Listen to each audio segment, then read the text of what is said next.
So hey guys, the double normal summon tryout is going to be happening soon, so I thought I might share a few ideas I have. So if you have extra normal summons, then uh, there are certain cards that benefit off of this more than others, but for now we're going to focus on just Bunny Engine. So we have Ninja Engine, right? So if we normal summon Hanzo, then we can grab Dancing Leaves, and this is going to take a lot of main deck space. Not as much extra deck space, but if we just do, for example, this triple Hanzo, then we do probably triple Dancing Leaves. Then we throw in just 2 copies of Geo, so you don't have to play any more ninjas than this. This is probably going to be the minimum, so we're looking at like 2 Geo. 3 Hanzo. If you're feeling really spicy, I guess you could throw in 3 Geo, but pretty simple idea. We have an extra normal summon, so even if we open the Dancing Leaves, sets also count for normal summons. So we have an extra set, so we can just set whatever card. So let's just say, I don't know, we have an extra copy of like just a really crappy card that we can't really make use of anymore. So I don't know. Maybe we actually know what our opponent's on, and we just have extra crow in our hand, and we open Dancing Leaves. Simply set Dancing Leaves and crow, and then next turn we can send this crow, special summon Geo. Our opponent, we're going to have to deal with Geo a few more times over the course of the duel. So, I guess real quickly I should explain some things about Geo. So first off, with Dancing Leaves to summon Geo, we can only special summon uh, Geo from the deck with Dancing Leaves. So if we open it in the hand, Depression. But yeah, if we have um, just one guy we want to kind of book, that is not too bad, honestly. So what we can do is we always have Geo to book itself.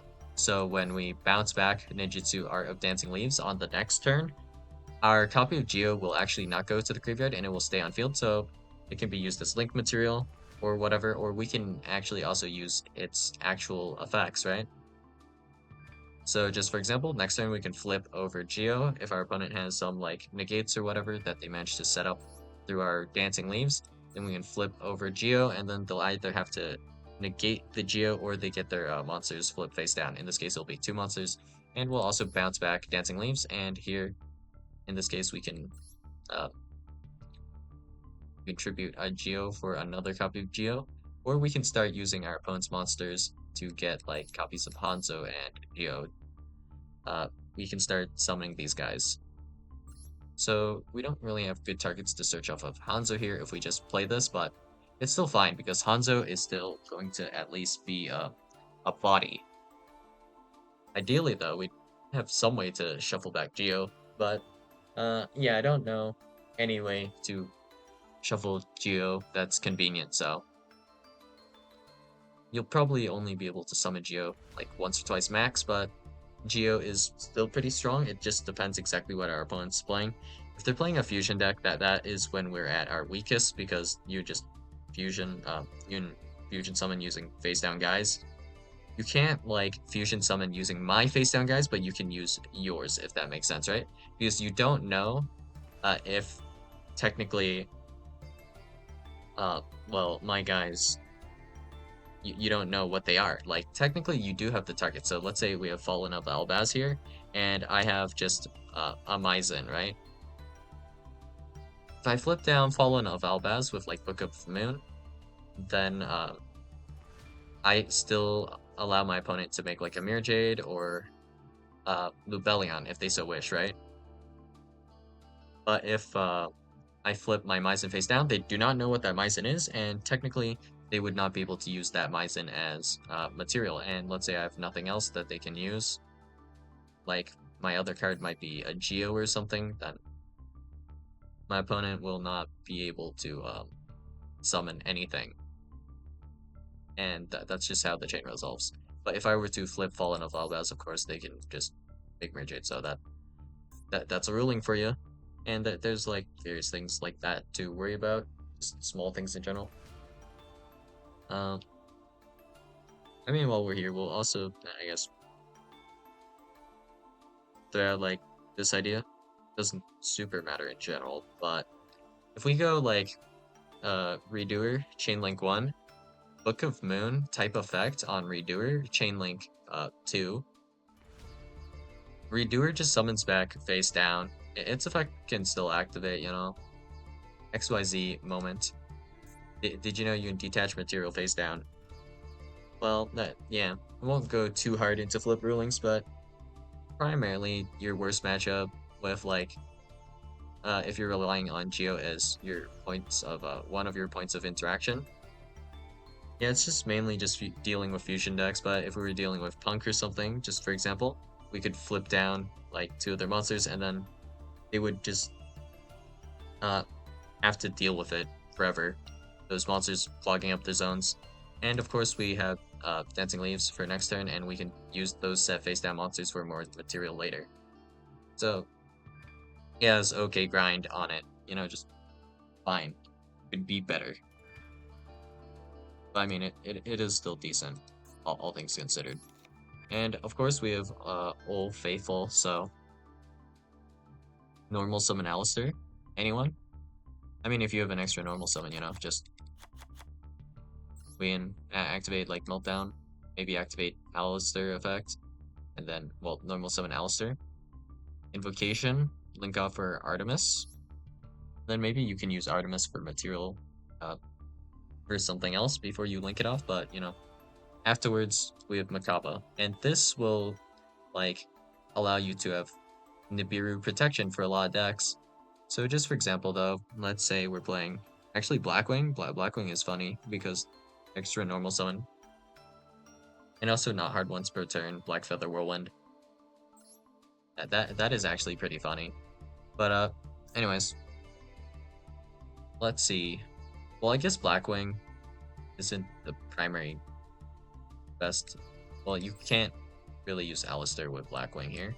But let's say we have a deck that is very vulnerable to Nib, right? So let's say we're playing Sword Soul, I guess. Sword Soul is a good example. So Sword Soul, if we're starting with Moyi, which most of the time you would want to start Moyi, like pretty much no matter what. Moyi builds the most advantage, normal summon Moyi. Summon token, that's 2. Chizao is 3. Long one, special summon. That is 4 and 5 summons. So here you would be getting nibbed for your life savings. But I mean, if we normal summon Aleister first, Aleister, normal summon 1, Artemis 2, Makaba 3, and then we invocation, add back Aleister, we can't be nibbed anymore. Then we can follow up with normal summon Moyi or whatever, right? Just as an idea. Another like version of this could be like with Punk. We could do this, right? Normal summon Aleister, then we normal summon Xiamen, and we have mostly combo, right? So that works as well. But like one of the decks that might be fun to try out, perhaps Monarch.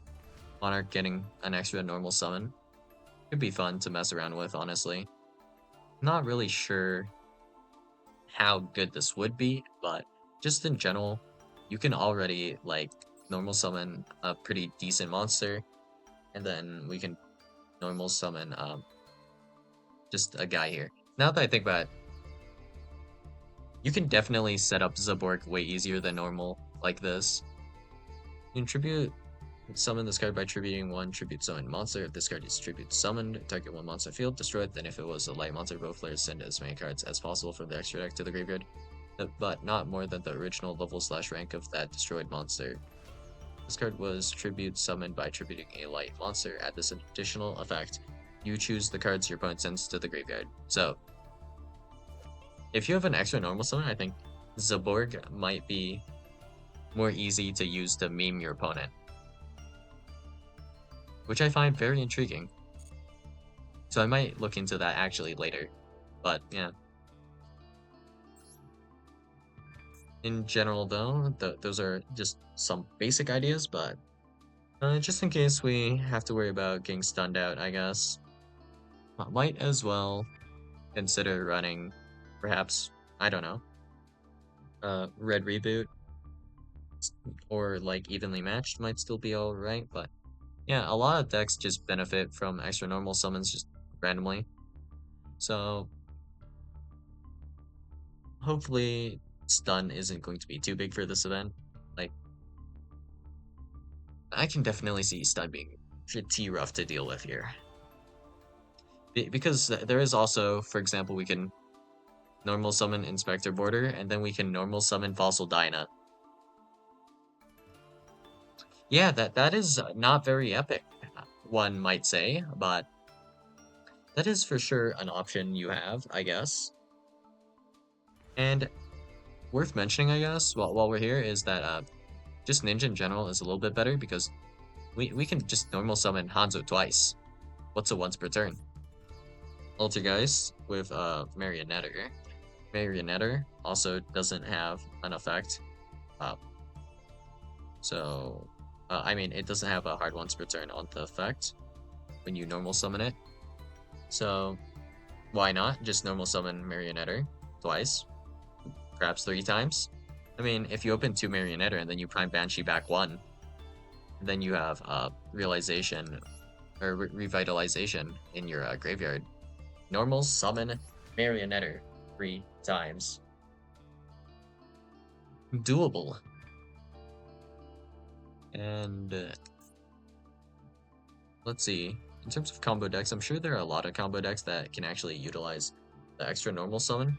I mean, they don't super come to mind right now, but just in general, even if you aren't like benefiting in the same way as like Ninja, where you just normal summon Hanzo like 2 times and then search 2 different cards, and then probably use these Hanzos for something. I guess Saizo, and then we can get like a third thing. So that's a nasty 2-card combo, I guess. Normal summon Hanzo, normal summon Hanzo, make Saizo. Pretty epic combo, I guess. And with Blackwing, I don't think it actually matters that much because if I open, I guess, if we open Black Feather, Whirlwind, then I would have already, I would have already searched out every single possible target worth searching.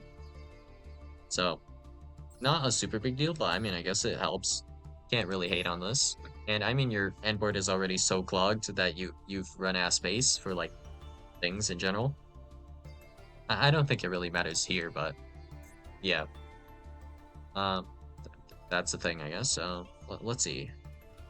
Anything else? Oh yeah, I forgot to mention this. Yeah, this was actually pretty important, but I just had amnesia. Aleister effect is actually not hard once per turn, and Invocation is also not hard once per turn. So another reason why Aleister is good. So we can normal summon Aleister, then normal summon Aleister, add Invocation twice, and we can make things. So here we could technically make a Kaliga as well, alongside Makaba. And that's just a thing you can do. So, yeah. Pretty not epic, I'd say, but, you know, options are options. And while we're here then, that makes Aleister seem even stronger. If we have 6 copies of Aleister, essentially. Kind of. If we have, I guess if we open double Meltdown, we don't have access to 2 Aleisters, but if we have like Aleister Meltdown or just open double Aleister, oh, that's kind of scary. Well, it is what it is, I guess. And another interesting card, I guess, that's more worth playing are cards like this, so I guess we'll throw this in. So Orchist is probably pretty playable for the next event, more so than usual. So we normal summon Armageddon Knight, then we can send a guy off of this. So any dark monster, so just probably Harp Horror, that'll do. And we have a lot of decent normal summons like this for Orchis, so if we have 2 normal summons, this allows Orchis to unbrick a little bit more easily. So we're running 3 copies of Harp typically, so let's assume we open like 3 copies of Harp, we can at least normal summon Harp twice to link off into Galatea. And that's an option instead of just like setting I guess the copy of Harp and passing. So a lot of ideas here, and I honestly might explore the ideas further for like more decks in the future, but just in general, we have like a billion different decks that can benefit, some more than others. I'm not sure like how every deck does, but yeah, just having this extra normal summon is pretty swell because there are a lot of normal summon effects just randomly, and those are somewhat abusable, I guess. I guess worth mentioning might be like something like a Gishki, because you have an extra normal summon to summon your copy of what's it called? Abyss. So this doesn't add itself, but if you have multiple Abyss, or you just open one Abyss, you can normal summon the Abyss, uh, special summon another Abyss, and then maybe you have like Nimble Beaver or something. Normal summon Nimble Beaver, I don't know. In general, lots of options, too much to cover, but if we really want to be mean about it, this is still pretty legal, you know? So, summon limit.